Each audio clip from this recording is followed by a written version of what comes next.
Pel grup de Somi, senyor Anglada. Bé, dit això, doncs des del nostre grup municipal de Somis ja fa anys que venim reclamant a l'àrea d'economia d'aquest ajuntament doncs que es congeleixin els taxes i els impostos d'aquesta ciutat, no? De fet, si nosaltres haguéssim governat aquesta ciutat, tal com portàvem el nostre programa electoral, ni el 2023 ni el 2024 haguéssim apujat ni els impostos ni les taxes d'aquesta ciutat, no? Nosaltres ja els dèiem l'any passat que sent conscients de les dificultats econòmiques que passen moltes famílies de la nostra ciutat, el nostre grup municipal no contribuiríem a asfixiar encara més l'economia dels biguetans.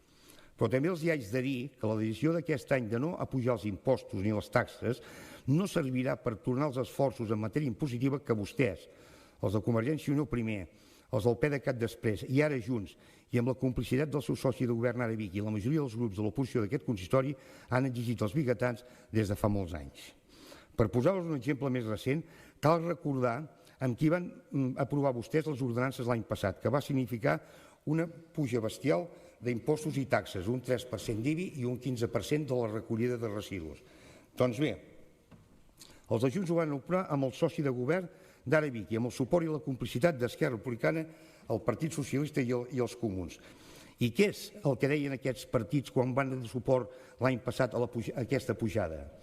Mirin, des d'Esquerra la senyora Blas ens deia que faria un vot afirmatiu perquè entenia que l'increment del 3% de l'IBI era raonable i no passava res. I sobre la recollida de residus justificava el vot afirmatiu de la puja d'un 15% argumentant que són molt cares i cada vegada haurem de pagar més. Ja ho veu, no pugem l'IBI i no pugem la recollida de residus.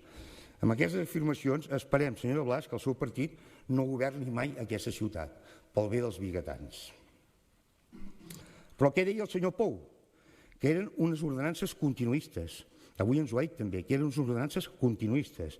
I justificava el seu vot afirmatiu amb la puja del 3% de l'IBI perquè era un increment raonable i no podien emparar-se en discursos fàcils, en clara al·lusió a el que defensava el nostre grup municipal, que era la congelació d'impostos i taxes. També deia el senyor Pou que pagar 200 euros a l'any per la recollida de residus no era car. El senyor Pou es nota que no parla amb els ciutadans d'aquí Vic. Però, senyor Pou, li haig de dir avui una cosa. Benvingut al club dels grups municipals en seny i sentit comú i benvingut al club de les persones que fem discursos fàcils i populistes. Des del Comú, el senyor Martí justificava el seu vot afirmatiu dient que no ens podem abocar abraçant en terrenyes més populistes en clara al·lusió, evidentment, a el que defensàvem nosaltres, el nostre partit, el nostre grup municipal, aquí en aquest consistori. I deia el senyor Arnau, fer polítiques o proclames de congelació de rebaixes impositives va en perjudicis dels serveis públics bàsics i per a les persones més vulnerables. Això és el que deia el senyor Martí en aquesta sala de plens. I finalment, què deia el soci de govern, el senyor Xavier Ferrés, d'ara Vic? Ens deia que ells apostaven per contenció en impostos i taxes, però que això no volia dir que no es podia apujar res. Afegia que la majoria del partit del consistori, evidentment en clara referència als d'Esquerra Republicana, el Partit Socialista i els Comuns, entenien que era necessari incrementar els impostos i les taxes. Ja veuen, senyors d'ara Vic, d'Esquerra Republicana, del Partit Socialista i Comuns, que no van encertar ni una, ja que està comprovat que sense pujar impostos i taxes també es poden fer uns bons pressupostos com els que es fan aquest any. Ja, senyor Pou, jo entenc una cosa, i vostè està amb el seu dret, d'apuntar-se al sol que més escalfa. Li dic en català, que sí que es pot traduir del castellà al català i li dic en català, no? I per què li dic, senyor Pou, vostè ja podria estar dins l'equip de govern. Crec recordar que vostè ha estat l'únic grup municipal d'aquest consistori que sempre ha votat a favor de les ordenances. O sigui, vostè s'ha convertit en la crossa des de l'any 2023 de l'equip de govern. Escolti'm, vostè li va estar bé que el 2023 els biguetans els castiguéssim amb un 3,5% de l'IBI i un 7% de la recollida de residus.